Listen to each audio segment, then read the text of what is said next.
Welcome to the most athletic singing competition that March has ever seen.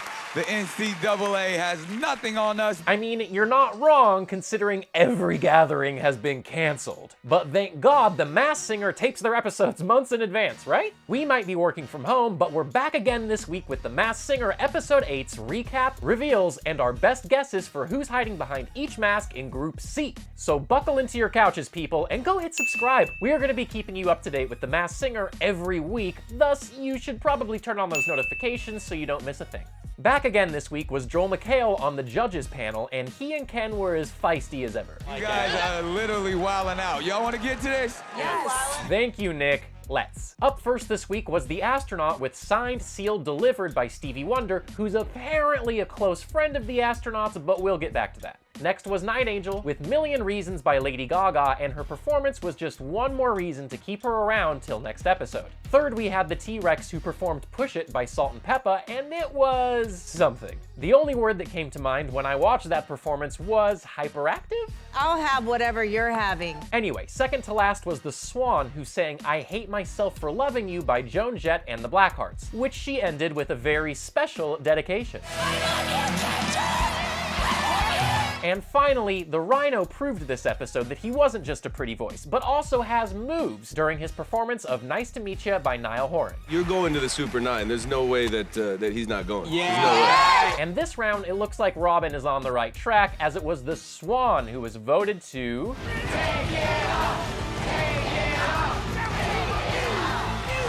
Whoa. Let's rewind a bit and get into the clues. The Swan hinted this episode, before my last performance, I was petrified, afraid to stick my long neck out. To the side, we see one of the men in black shaking up a blender bottle. The Swan continued, I came from nothing. Only through illusions did I transform my family to a better place. She then opens a box filled with raspberries. Later in the package, we also see a dolphin figurine that has a Made in Japan tag and a sequin frog plush. Finally, her post-performance yearbook quote clue was, I've been the Black Swan, and against all odds, I've been able to spread my wings for millions to see. Life is truly magical. The judges locked in their final guesses as Nina Dobrev, Kristen Stewart, Olivia Munn, Mila Kunis, and Megan Fox. In the comments on our last video, Jose here thought she could be Jennifer Love Hewitt, but I'm with basic. Side note, I definitely need that on a t-shirt. The Swan was freaking Bella Thorne. Listen, guys, Thorne starred in The Duff with Ken.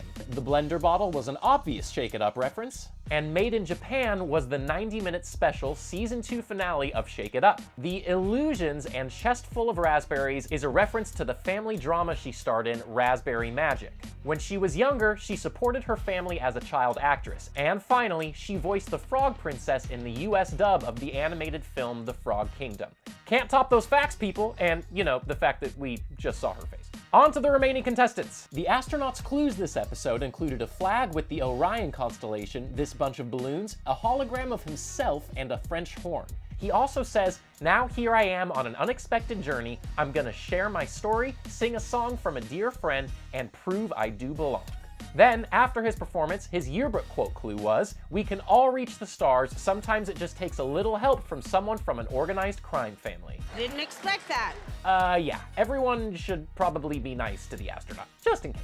Anyway, now Ken thinks he's Donald Glover because Gambino, and Joel thinks it's Corey Feldman, while Robin is guessing Joseph Gordon-Levitt. On our last video, Shay F said she thinks the astronaut is Daniel Radcliffe, while Karacia thinks he's definitely Bruno Mars. Sorry guys, but I'm telling ya, he's Hunter Hayes. The Orion constellation clue was a little tricky, but Orion was a hunter in Greek mythology. Plus, Hunter did a National Day tribute for Singapore that featured a big old bundle of balloons. He started his career at freaking 2, performed on Jimmy Kimmel Live in 2016 with 4 holograms of himself, grew up singing songs in French and English due to his parents' Cajun French ancestry, received his guitar from Robert Duvall, who starred in The Godfather, aka a movie about an organized crime family, and finally performed with Stevie Wonder on Dancing with the Stars. Bruno Mars, come on guys. Next up, Night Angel. She hinted this episode, bang bang, I left my safe place and chose to fall down to earth. We then see a castle and strawberry graffitied on the wall. She continued, real talk, being on my own was scary because I felt rejection for the first time. We then see her draw a broken heart in purple lipstick. Later in the package, we also see iced tea and a fan. And finally, after her performance, her yearbook quote was, "If you're willing to lend a helping wing, then you too can break barriers." The judges think she's Regina King, Jessica Simpson, or Taraji P. Henson. But of course, we know they're wrong, because most of you on YouTube are on the same page as me with Miss Kandi Burruss under the Night Angel costume. Here's how the clues add up. The iced tea is a hint at her birthplace in Georgia. Her restaurant, Old Lady Gang, is located in the historic Atlanta district, Castleberry Hill. Kandi has a cosmetics line called Kandi Coated, and her final studio album with Escape was called Traces of My Lipstick. And finally, she told Forbes in 2017, "I was the first one to break down barriers by being the first female to win Songwriter of the Year at the ASCAP Rhythm and Soul Awards." Second to last is the T-Rex, and I'm pretty sure we all know who this is, but let's get into the clues. First, we see a globe with a party hat, and then she says, "After the impact, I looked around and was devastated to see only singles and doubles of us left. Now, being on that stage, I feel like my dreams of being a Megastarus Rex are finally within my little arm's reach." Then, after her performance, her yearbook quote was, "If you dream big, your face can be everywhere, and you'll never go extinct, unless a meteor hits." Dark, but true. This week, the judges guessed Lily Singh, Liza Koshy, and Michaela Schifrin.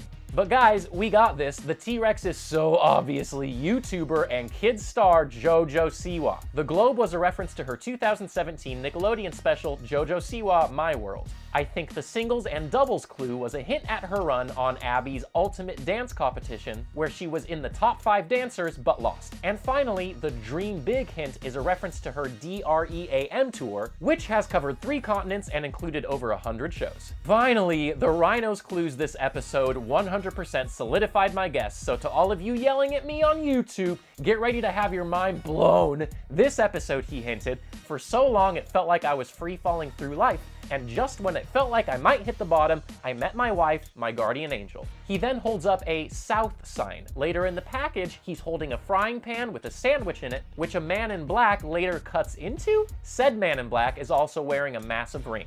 The package closes out with them playing tennis. After his performance, the Rhino hinted, "Family is very important for success, especially when performing for a king is in your blood." The judges are guessing Tim Tebow, Chris Pratt, and Ryan Lochte. Ken here thinks he's The Rock, which is such a Ken guess. And Jennifer is on the same page as Robin with his Tim Tebow guess. Well, all of you are wrong. The Rhino is 1000% former Giants pitcher Barry Zito. Listen.